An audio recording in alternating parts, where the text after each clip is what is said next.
Hello dear students, welcome back to our platform Lokesh Chawla academy. मैं लोकेश सैनी आप सभी का स्वागत करता हूं।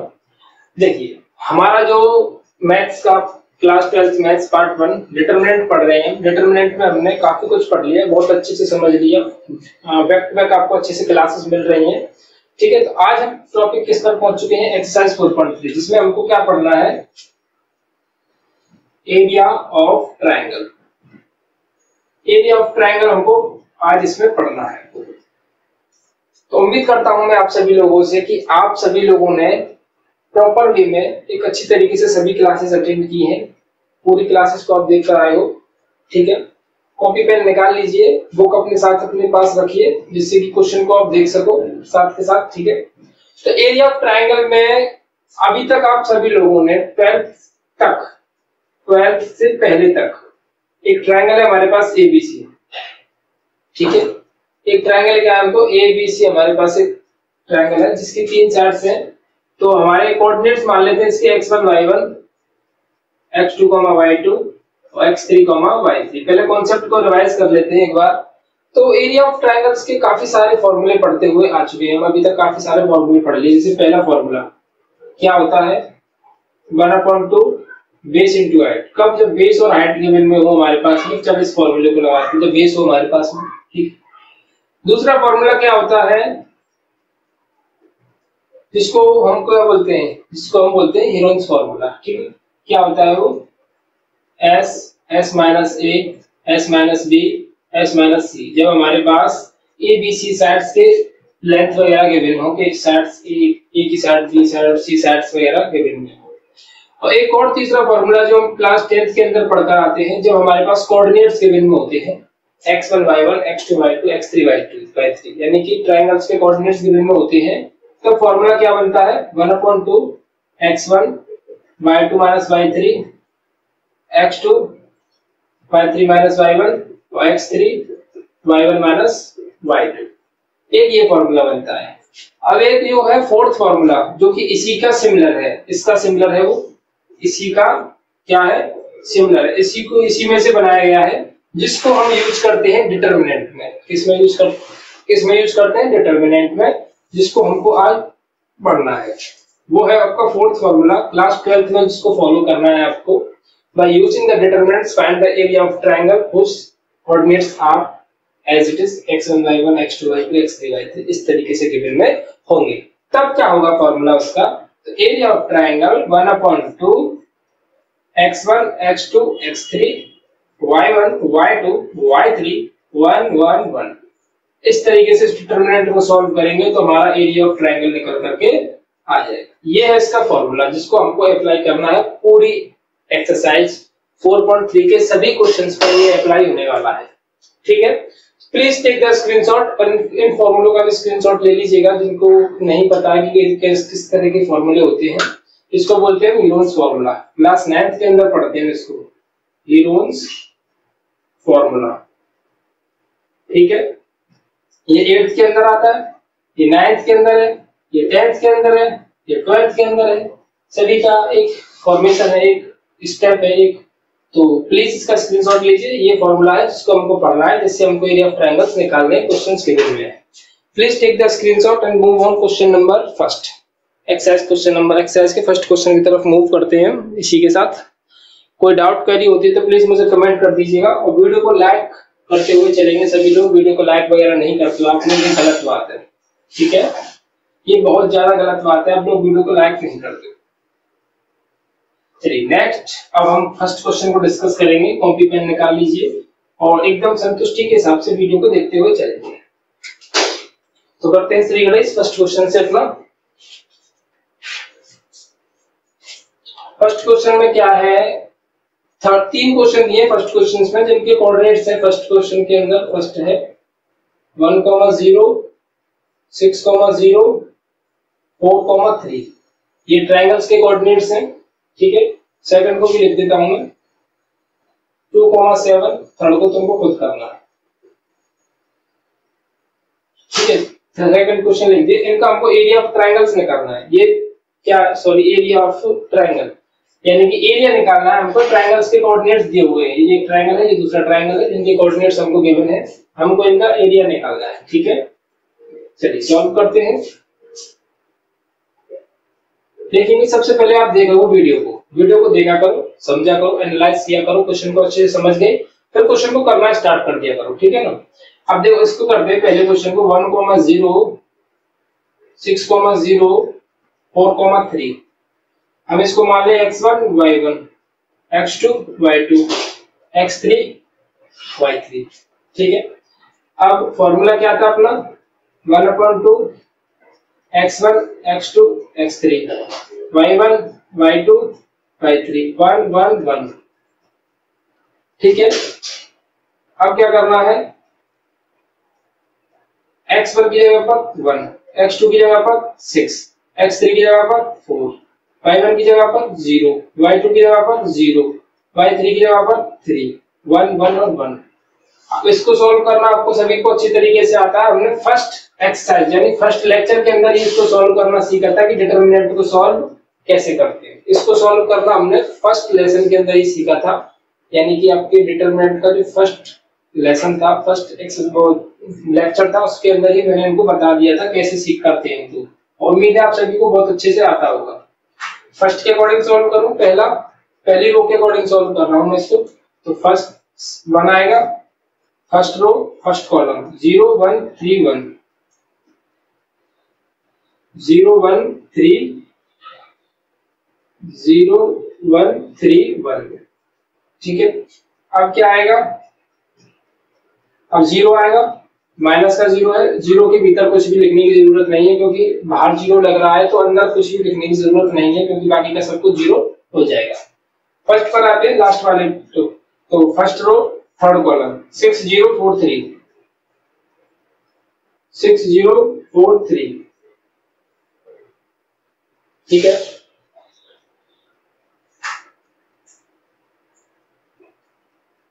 ये हो जाएगा 0 और 3 एकम 3, ये सब कुछ 0 हो जाएगा, 6 18 और ये 0। ये कितना बचेगा -3 और ये हो जाएगा 18 1/2 -3 प्लस के 18, ये हो जाएगा 1/2 और ये बचेगा 15। तो एरिया ऑफ ट्रायंगल कितना आ गया 15/2। सिंपल कैलकुलेशन, सिंपल सा आंसर और सिंपल से स्टेप्स और आसान सा फॉर्मूला है, कोई भी दिक्कत नहीं है। Please take the screenshot. कोई भी डाउट क्वेरी हो प्लीज मुझे कमेंट करके जरूर बता दीजिएगा। वैसे मुझे नहीं लगता कि आपको कोई डाउट आएगा इसमें, बहुत आसान सा फॉर्मूला था। चलिए नेक्स्ट क्वेश्चन की तरफ मूव करते हैं। नेक्स्ट क्वेश्चन को करें, ये तो आपको क्लियर हो गया। सेकंड क्वेश्चन को और बताता हूं मैं इसी के बेस पर, फिर आप थर्ड क्वेश्चन को खुद कर दीजिएगा। ठीक है ना, इसी के जैसा है, ज्यादा कुछ टफ नहीं है इसके अंदर। तो चलिए करते हैं इसको आस्ते आस्ते, आराम से आस्ते आस्ते मौज लेते लेते क्वेश्चंस को पढ़ेंगे और आराम से सभी को समझ में आएगा। वो कौन सा है, एक याद हो तो आप सभी लोगों को कि हंसते हंसते कट जाए रास्ते, कितना अच्छा सा गाना है वो, एक पुराना फिल्मों का गाना है। तो उसी हिसाब से पढ़ते हुए चलेंगे तो आराम से सब कुछ नॉर्मल हो जाएगा। बस आपके दिमाग को आपको एक पॉजिटिव थिंग देनी है। वो क्या देनी है कि ये क्वेश्चन ज्यादा कठिन नहीं है, सरल है, आसानी से मैं समझ सकता हूँ। बस इतनी पॉजिटिव थिंग देनी है। ऐसा नहीं है कि आप कठिन क्वेश्चन है समझ में नहीं आएगा, ऐसा कुछ नहीं है। सिर्फ पॉजिटिव थिंक दो अपने दिमाग को, ताकि कि सब कुछ आसान हो जाएगा। समझ गए ना। चलिए x1 y x2 y x3 y1 y2 y3। तो x1 की जगह पर 2 10 और ये 7, y2 की जगह पर 1 और ये 8 1 1 1। अब इसको सॉल्व कर लेते हैं आराम से, हंसते हंसते मजे लेते लेते इसको सॉल्व करेंगे, मजे लेते लेते क्वेश्चन को सॉल्व करेंगे। आराम से सॉल्व हो जाएगा, कोई दिक्कत नहीं आएगी। पहले करते हैं फर्स्ट रो से, 2 आएगा तो फर्स्ट रो फर्स्ट कॉलम 1 1 8 1 1 1 8 1। अब क्या आएगा 7, माइनस का 7 आएगा ये तो 7 है तो सेकंड इसको मिटा दूं। अब ये सेकंड कॉलम पर आ गए तो 1 10 1 1 1 10 1 1। फिर क्या आएगा अपना 1 आएगा तो यानी थर्ड कॉलम पर आ गए हम तो 1 1 10 8 1 1 10 8। ये लीजिए क्लियर। अब इसको हम कर लेते हैं सॉल्व। हंसते हंसते, ये गाना है ना बहुत अच्छा गाना है, इसी से सॉल्व होंगे कोई क्वेश्चन आ रहा हूं आराम से। ठीक है 8 माइनस 10। जब से मैं इस गाने को सोच रहा था यार ये कौन सा गाना था। 1 माइनस 8 माइनस के 7, 1 माइनस 10 माइनस के 9, 8 माइनस 10 माइनस के 2। ठीक है क्लियर है ना, आराम आराम से यार, बहुत छोटे छोटा सा कॉन्सेप्ट है। अब क्या है माइनस के 14, 9 7 63 माइनस के 2,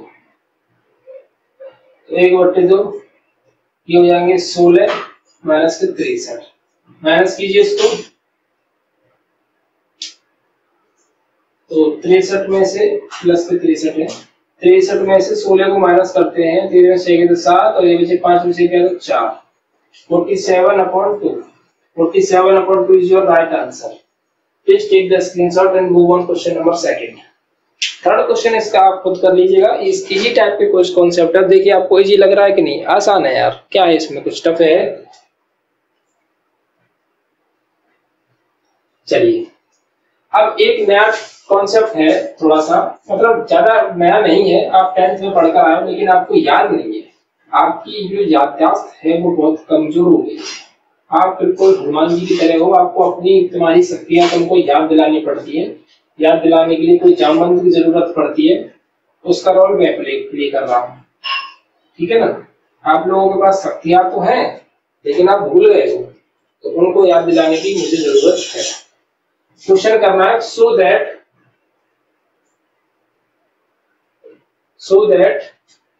पॉइंट्स दिए हुए हैं a comma b plus c, b है b comma c plus a और c है और c एंड c है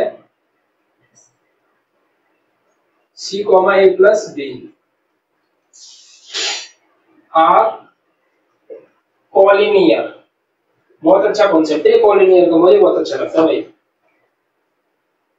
तो देखिए क्या है कॉलिनियर, तो पहले कॉलिनियर को समझते हैं। कॉलिनियर की जब कभी भी बात होती है तो उसके अंदर एरिया की वैल्यू हमेशा 0 हो जाती है, क्योंकि कॉलिनियर पॉइंट्स कौन से होते हैं। कॉलिनियर का मतलब होता है एक सीधी रेखा में होना, एक लाइन पर होना किन्हीं पॉइंटों को। जैसे मान के चलिए हमारे पास 3 पॉइंट्स हैं तो ये एक लाइन पर होने चाहिए, ए बी सी, इस तरीके से एक लाइन पर है तो ये कॉलोनियर हो गए। ठीक है, अब अगर ये कॉलोनियर है एक लाइन पर है तो एरिया कहां से बना सकते हैं, एरिया तो नहीं बना सकते ना। एरिया तो तब बनाएंगे तो कॉलोनियर नहीं होंगे, कुछ इस तरीके का बनेगा। तो ये एरिया कवर किया इसने इतना सा, तो इसका एरिया हो गया। अब ये कॉलोनियर होंगे तो एरिया कहां से आ जाएगा, नहीं आएगा ना। तो कॉलोनियर में हम हमेशा क्या चलते हैं, एरिया की वैल्यू 0 लेकर चलते हैं। तो हमारा फॉर्मूला था x1 x2 x3 y1 y2 y3 1 1 1, ये था। हमको क्या करना है, एरिया को 0 कर देना, यानी यहाँ पर मैंने 0 लिख दिया, ये सब कुछ 0 में चला जाएगा। तो फॉर्मूला बनकर आता है नया। ये नया नहीं है तो पुराना ही, लेकिन कुछ बदलाव हो जाते हैं इसमें। क्या, अब ये इक्वल टू 0 हो गया, क्या हो गया, इक्वल टू 0 हो गया। अब इन वैल्यूज को रख दीजिए, ये x1 है, ये y1 है, ये x2 है, ये y2 है, ये x3 है, ये y3 है। x1 की वैल्यू कितनी है a, x2 की वैल्यू कितनी है b और x3 की वैल्यू कितनी है c, y1 की वैल्यू कितनी है b प्लस c और ये c प्लस a और ये a प्लस b। 1 1 और 1। अब चाहो तो आप प्रॉपर्टीज का यूज कर सकते हो। ठीक है, चाहो तो आप प्रॉपर्टीज का यूज कर सकते हो, नहीं तो नहीं भी कर सकते, कोई दिक्कत नहीं है। कर सकते हो वैसे कोई दिक्कत नहीं है। प्रॉपर्टी हमने पढ़ी है, सेकंड एक्सरसाइज के अंदर हमने प्रॉपर्टीज पढ़ी है, उनका यूज कर दूं कोई दिक्कत तो नहीं है। और चाहो तो डायरेक्ट भी सॉल्व कर लीजिए, तब भी वही आंसर आने वाला, कुछ भी अलग नहीं है। ठीक है, कंडीशन बतानी है क्या होना चाहिए, तो वो अपनी कंडीशन अपना आप निकल करके आ जाएगी। आप चाहो तो डायरेक्ट खोल लीजिए, चाहो तो प्रॉपर्टी का यूज कर लीजिए। प्रॉपर्टीज का यूज कर लूं मैं, तो परेशानी तो नहीं आएगी? चलो कोई परेशानी नहीं आ रही तो क्या कर ले, चलिए तो आप रहने दीजिए, प्रॉपर्टीज नहीं करते हैं, हो सकता है आपको ना याद हो, मैं इसको सीधा सॉल्व करना चाहता हूँ। चलिए सर ऐसे ही करके बता दीजिए, कुछ सीधा सीधा, टेढ़ा टेढ़ा मत बताइए। तो ए है first row first column, C plus A plus B 1 1, second minus के B plus C, second column पर आ गए हो, यहाँ बची बी और सी, बचा एक और एक, फिर 1 1 वाले पे बी सी प्लस ए और ए प्लस बी। आप चाहते ना, अगर इसमें प्रॉपर्टी लगाना चाहते तो क्या कर सकते थे, C1 और C2 को जोड़ देते, यानी ये C1 है ये C2 है, दोनों को जोड़ देते, ये A plus B A plus B plus सी हो जाता, इसको मैं कॉमन ले लेता तो 1 और 1 हो जाता, दोनों एक जैसे हो जाते तो एक वैल्यू आती है, A plus B plus C बराबर आंसर 0 आ जाता। बस इतना है, और इससे ज्यादा कुछ नहीं होता।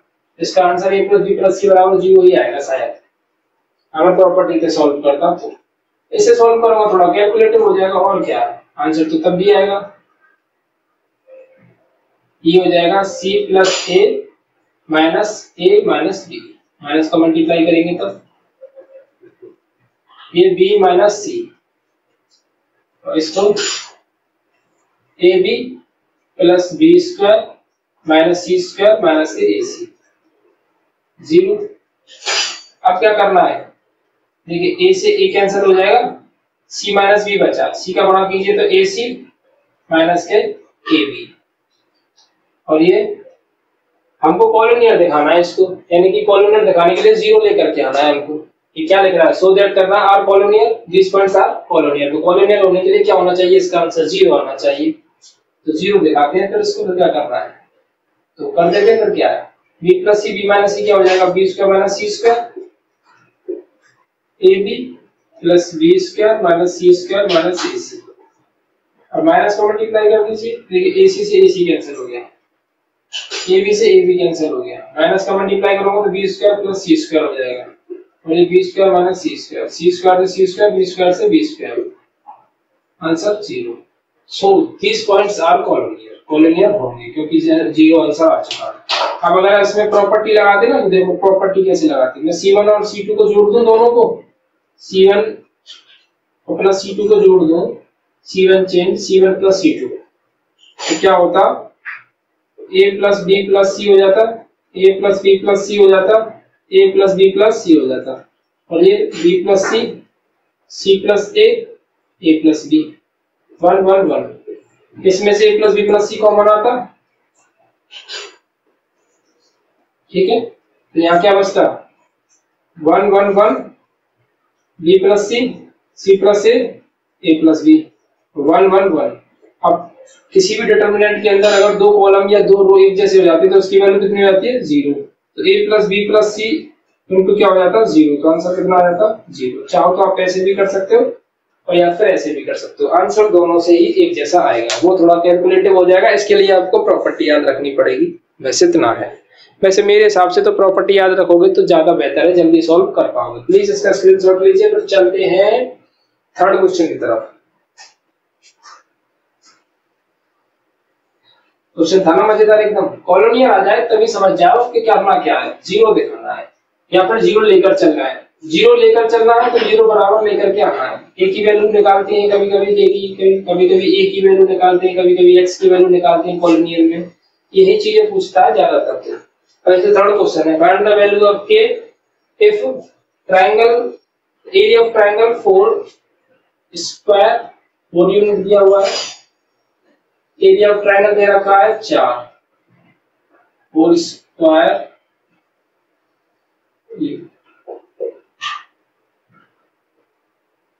इनके कोऑर्डिनेट्स दिए हुए हैं। फर्स्ट क्वेश्चन को देखते हैं, k, 0, 4, 0, 0, 2। सेकंड क्वेश्चन को मैं ले देता हूँ, देखते हैं, तुम खुद कर सकते हो वैसे इसको, क्योंकि दोनों एक जैसे तो है ही नहीं यार, बिल्कुल कुछ भी अलग नहीं है, कॉन्सेप्ट एक जैसा है। चलिए अब देखो, एक एरिया दिया हुआ है 4, के की वैल्यू बतानी है। फॉर्मूला क्या है अपना, 1/2 x1 x2 x3 y1 y2 y3 1 1 1। ये हो जाएगा x1, ये हो जाएगा y1, ये हो जाएगा x2, ये हो जाएगा y2, ये हो जाएगा x3, ये हो जाएगा y3। वैल्यूज को पुट कर दें।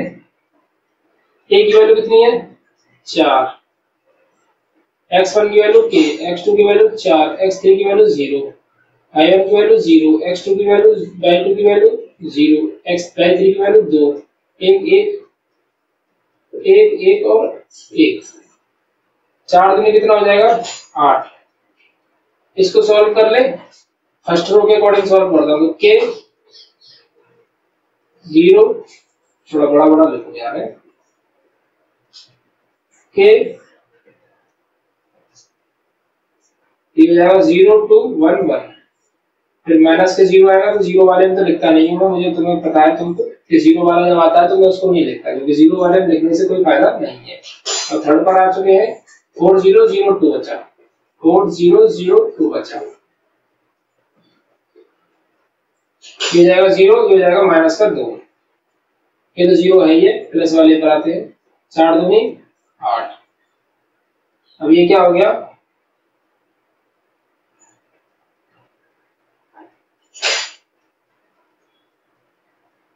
ये हो जाएगा 8 बराबर माइनस के 2 के प्लस के 8, 8 से तो 8 कैंसिल हो गया, के बराबर 0 निकल के आया भाई, के बराबर कितना आया 0 निकल करके आया। चेक करते हैं आराम से, डाउट सा लग रहा है कुछ, 0 ही आएगा क्या। चलिए इसका स्क्रीनशॉट लीजिए, आंसर तो वैसे करेक्ट ही होगा। के बराबर फर्स्ट क्वेश्चन में 0 है, थर्ड के फर्स्ट का आंसर 0 है, सेकंड का आंसर कुछ अलग है।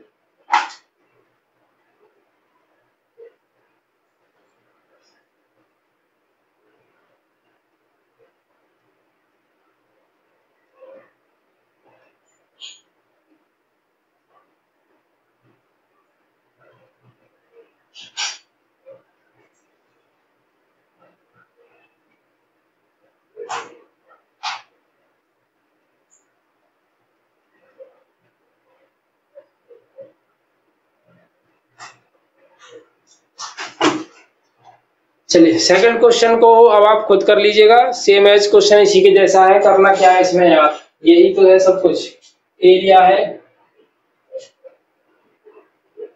तो एरिया बराबर दिया हुआ है 1/2 x1 x2 x3 y1 y2 y3 1 1 1। देखिए इसमें आंसर जो है आपका 0 और 8 दिया हुआ है, क्या दिया हुआ है, एक 0 है एक 8 है, 0 तो आ गया, अब 8 कैसे आएगा।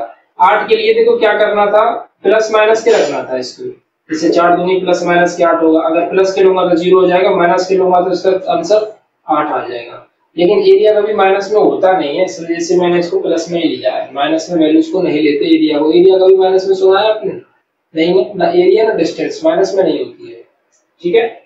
तो इस क्वेश्चन को आप सॉल्व कर सकते हो, यहाँ पर 4 रखोगे फिर 2 सॉल्व करना, इसे आपके लिए डूबिट है, ठीक है। इसी कंसेप्ट पर आप करोगे, आराम आराम से सॉल्व करोगे, आसानी से सॉल्व कर पाओगे। अब चलते हैं क्वेश्चन नंबर 4 की तरफ, ठीक है। मैं इसको मिटा रहा हूँ, 4th क्वेश्चन को देखते हैं।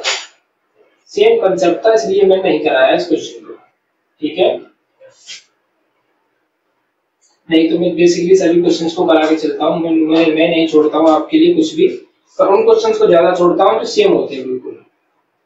अब बाय यूजिंग द डिटरमिनेंट 1,2 3,6 से फिर क्या करना है आपको, इनसे जाकर होकर जाने वाली, इनके थ्रू आपको क्या बनानी है, एक इक्वेशन बनानी है, इनके थ्रू क्या बनानी है, एक इक्वेशन बनानी है। तो इन दोनों पॉइंट से होकर जाने वाली एक इक्वेशन बनानी है आपको। तो तरीका क्या है इसको बनाने का, तरीका ये है कि जो फॉर्मूला है अपना 1/2, अब इसकी तो जरूरत नहीं पड़ती हमको 1/2 की, ठीक है, हमको इस 1/2 की जरूरत नहीं पड़ती है, हमको इस 1/2 की जरूरत नहीं पड़ती, लेकिन फॉर्मूला इसी से डेराइव करेंगे हम। कैसे? x1 x2 x3 y1 y2 y3 1 1 1। अब देखिए इन दोनों पॉइंट से होकर लाइंस को बनाना है हमको, ठीक है, इन दोनों पॉइंट से होकर एक जाने वाली एक लाइन को ड्रॉ करना है, ठीक है। तो क्या है कि इसके लिए एरिया को 0 कर सकते हो आप, क्योंकि पॉइंट से होकर अगर लाइन जाएगी तो इसका मतलब ये पॉइंट्स कॉलिनियर ही माने जाएंगे, तो एरिया आप 0 कर सकते हो। एक तो ये तरीका हो जाएगा, नहीं तो आप एक काम कर सकते हो, क्या x1 y1 1 x2 y2 1, इस फॉर्मूले का आप सीधा सीधा यूज कर सकते हो, इससे आप डायरेक्टली सॉल्व कर पाओगे, डायरेक्ट सॉल्व कर पाओगे। ये एरिया 0 रखा, ये करा, ये कुछ करने की जरूरत नहीं, डायरेक्ट इसको यूज करेंगे। अब देखो इसको यूज करते हैं, ये हो जाएगा x1 y1 x2 y2, तो x1 की जगह पर 1, x2 की जगह पर 3, y1 की जगह पर 2, y2 की जगह पर 6। मतलब तो वही है ये फॉर्मूले का, समझ रहे हो, मतलब वही है। सॉल्व करूंगा, ड्राइव करूंगा तो यही निकल करके आ जाएगा, कोई दिक्कत नहीं है, लेकिन आप इसको डायरेक्टली याद रखो तो ज्यादा बेहतर है। कॉन्सेप्ट तो ये है कि एरिया ऑफ ट्रायंगल के फॉर्मूले के इक्वल 0 रखिए, एक पॉइंट मान लीजिए कि लेट कर लीजिए कि let point P is equal to x, y, ठीक है, ऐसे करके फिर इसको पुट करेंगे तो वो कॉन्सेप्ट वही निकल कर आएगा। मैं चाहता हूँ आप इसी को याद रखिए कि अगर कोई भी दो पॉइंट्स दिए हुए हैं उनसे होकर के एक मीडियम के थ्रू अगर हमको एक लाइन बनानी है, एक इक्वेशन बनानी है, तो इसका डायरेक्ट फॉर्मूला ये हो सकता है। अब इसको सॉल्व कर लीजिए, फर्स्ट रो फर्स्ट कॉलम 2 6 1 1, ठीक है, फर्स्ट रो सेकंड कॉलम 1 3 1 1, और इससे कर लेते हैं 1 3 2 6। ये भी एक तरीका सही है, ठीक है। अब देखते हैं सही है कि गलत है, क्या निकल कर के आता है। 2 माइनस के 6, 1 माइनस के 3 और 6 माइनस के 6, ये हो जाएगा माइनस के 4x, ये हो जाएगा प्लस के 2y, ये हो जाएगा 0।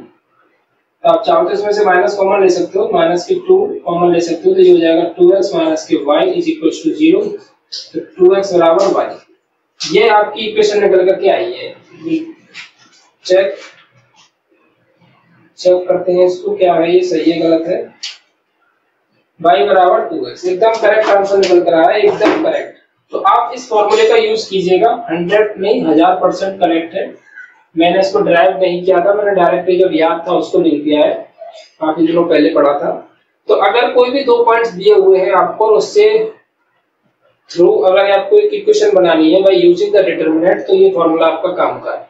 x1 x2 y1 y2 1 1, ठीक है, वही इसी के जैसा फॉर्मूला, सिर्फ यहाँ x1 y1 की जगह पर x y लिखना है और यहाँ x1 y1 या x2 y2, और इस फॉर्मूले को यूज करेंगे तो इक्वेशन बनकर आपके सामने आ जाएगी। चलिए एक और क्वेश्चन करते हैं, इसमें अंदर एक और शायद दिया हुआ है, इसको और करते हैं तो आपको और क्लियर हो जाएगा, ठीक है। प्लीज इसका स्क्रीनशॉट लीजिए। और किताब का कॉन्सेप्ट तो कुछ अलग कहता है कि इसके बराबर एक P मान लीजिए, फिर x, y मान लीजिए, फिर इसको इसके अंदर पुट कीजिए, निकालिए।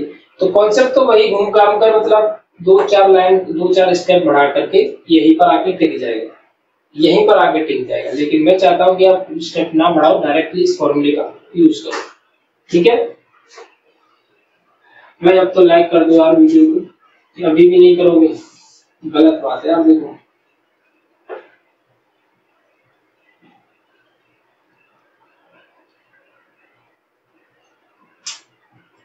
चलिए फोर्थ क्वेश्चन का सेकंड भी कर देता हूँ मैं, इससे कि आपको ये कॉन्सेप्ट अच्छे से क्लियर हो जाएगा। इसी से भी हमको एक इक्वेशन ही बनानी है, राइट। ये दो पॉइंट्स हैं x1 y1 x2 y2, इनसे होकर जाने वाली, यानी इनसे इनके थ्रू एक इक्वेशन बनानी है। तो फॉर्मूला क्या है इक्वेशन का? x1 x2 y1 y2 1 1। अब x1 को x1 की जगह पर रख दो 3 और ये 9, y की जगह पर y होगा, y1 की जगह पर 1 होगा और y2 की जगह पर 3 1 1 1 0। अब क्या इसको सॉल्व कर लो, simple. First row first column 1 3 1 1 1 3 1 1 minus आएगा फिर y आएगा, फिर फर्स्ट रो सेकंड कॉलम आएगा तो 3 9 1 1 3 9 1 और 1, ठीक है। अब आएगा थर्ड यानी 1, थर्ड बार आओगे तो क्या बचेगा 3 1 9 3 3 1 और 9 और 3, ठीक है, बराबर में 0 चलेगा। अब कर लो इसको यूज, 1 माइनस के 3 3 माइनस के 9 और 9 माइनस के 9, ठीक है। तो ये क्या हो गया x इंटू माइनस के 2 माइनस के 6 बराबर 0, माइनस के 2x प्लस के 6y इक्वल टू 0, दो कॉमन ले लो वो भी माइनस के, तो x माइनस के 3y हो जाएगा बराबर 0, x बराबर 3y। इसका ये आंसर निकल कर के आएगा। Please take the screenshot.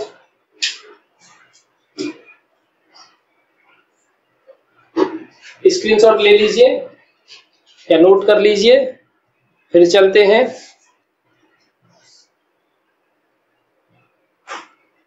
देखिए फिफ्थ जो क्वेश्चन है आपके फोर्थ नहीं थर्ड क्वेश्चन के जैसा है, थर्ड क्वेश्चन के जैसा है आपका फिफ्थ क्वेश्चन। चलिए पर मैं इसको कराऊंगा जरूर, आपके लिए नहीं छोड़ूंगा, आपके लिए मैंने 1 2 सवाल छोड़ दिए, उन्हीं को कर लो आप तो बहुत अच्छी बात है। मैं देखता हूँ कि कौन कौन कमेंट बॉक्स में इसका जवाब देता है, उम्मीद है आप सभी लोग दोगे। अब क्या करें भाई, आप लोग तो साथ दोगे नहीं मुझे पता है, वीडियो को लाइक नहीं करते यार, तो फिर मतलब साथ देने की तो बात ही बहुत दूर तक होगी आपसे। चलिए फिफ्थ क्वेश्चन है आपका, कोऑर्डिनेट्स दिए हुए हैं 4 6 5 4 एंड k 4 एंड उसका जो एरिया है वो दिया हुआ है कितना 35 स्क्वायर यूनिट, ठीक है, ऐसे इसका मतलब, ठीक है ना। तो इसको k की वैल्यू बतानी है सिंपल, इसको x1 y1 x2 y2 x3 y3, तो k की वैल्यू के लिए क्या करना चाहिए, इसका 0 कर देना, नहीं 0 नहीं करना क्योंकि k की वैल्यू दी हुई है 1/2 x1 x2 x3 y1 y2 y3 1 1 1, a की वैल्यू कितनी है 35 1/2, x1 की वैल्यू कितनी है 2, x2 की वैल्यू कितनी है 5, x3 की वैल्यू कितनी है k, y1 की वैल्यू कितनी है 6, y2 की वैल्यू कितनी है 4 और y3 की वैल्यू कितनी है 4, 1 1 1, 35 दूनी 70। सॉल्व कीजिए फर्स्ट वाले से, फर्स्ट रो फर्स्ट कॉलम 4 4 4 4 1 1 4 4 1 और 1 माइनस लगाएंगे, फिर क्या आएगा माइनस का 6 आएगा। सेकंड कॉलम पर आएंगे तो 5k 1 1 5k 1 और 1 प्लस, फिर 1 वाले पर आएंगे 5k 4 और 4, ठीक है। अब इनको कर लीजिए solve, 70 is equals to 2 into 4 1 जा 4 minus 4 प्लस के 6 हो जाएगा 5 माइनस के k और ये हो जाएगा 5 के 20 माइनस के 4 के, 4 में से 4 जाएंगे तो 0 हो जाएगा, इधर लिख दो उसको, ये तो 0 बच गया, इधर 6 5 माइनस के k लिख देता हूँ, इधर इसी को ऐसे ही लिख देता हूँ 20 माइनस के 4, इसको 0 हटा दो यहाँ से, 6 5 30 और 6 के 20 माइनस के 4 के, 30 और 20 कितने होते हैं 50, माइनस के 4 माइनस के 6 कितने होते हैं 10, इधर ले आओ 70 माइनस के 50 माइनस के 10 के, कितने बचे 20 माइनस के 10 के बराबर माइनस के 2, के की वैल्यू कितने निकल कर आ गई आपकी 2। ये है आपके क्वेश्चन नंबर 5 का आंसर। एक बार चेक कर लेते हैं, ऑप्शन दिया हुआ है ऑप्शन नंबर बी है इसका करेक्ट आंसर, लेकिन 12 का ऑप्शन में है ही नहीं। 12 देखो कब आएगी, 12 अब जब आएगी जब आप प्लस माइनस का रखोगे इसके, तो ऑप्शन नंबर बी सही होना चाहिए। वैसे देखते हैं क्या है, ऑप्शन नंबर डी सही है भाई, फिफ्थ क्वेश्चन का ऑप्शन नंबर डी सही है। इसके लिए तो मेरे को एक काम करना पड़ेगा, देखो k बराबर -2 तो निकाल दी है ना। अब देखो ये जो 70 है इससे सॉल्व करूंगा, यहाँ से देखना दूसरे आंसर के लिए यहाँ से सॉल्व करता हूँ मैं। एक मिनट रुकिए जरा, एक मिनट और वेट कीजिए। अब यहाँ पर देखो मैंने प्लस के 35 रखा था, अब एक बार मैं माइनस के 35 अगर मैं यहाँ रखता हूँ तो ये माइनस के 70 आ जाएगा इधर, माइनस के 70। और ये 50 तो ये जब भी ऐसा ही रहेगा जैसा है वैसा ही रहेगा, इधर का सॉल्यूशन में कोई फर्क नहीं है, सिर्फ इधर का माइनस होगा। इधर इसको करूँ तो माइनस के 70 और माइनस के हो जाएंगे 50, ये आ जाएगा 120 माइनस के 10 के, माइनस से माइनस कैंसिल तो k बराबर आ जाएगा 12, k बराबर 12 और k बराबर माइनस के 2। तो ऑप्शन नंबर डी 12 माइनस के 2, ये दो आंसर हो सकते हैं, 12 भी हो सकता है और माइनस के 2 हो सकता है। ठीक है, प्लीज टेक द स्क्रीनशॉट। ये हो गई आपकी, इसी के साथ आपकी 4.3 पूरी कंप्लीट खत्म। कितने छोटे छोटे से क्वेश्चन थे भाई, मतलब मजा आ गया क्वेश्चंस को करने में। इतने छोटे छोटे इतने बड़े बड़े क्वेश्चन थे, ज्यादा बड़े क्वेश्चन थे ही नहीं, कितने इजी थे। तो फॉर्मूला यूज करें, ज्यादा फॉर्मूला यूज नहीं, एक ही फॉर्मूला उसी को इधर उधर घुमाते हुए चलिए।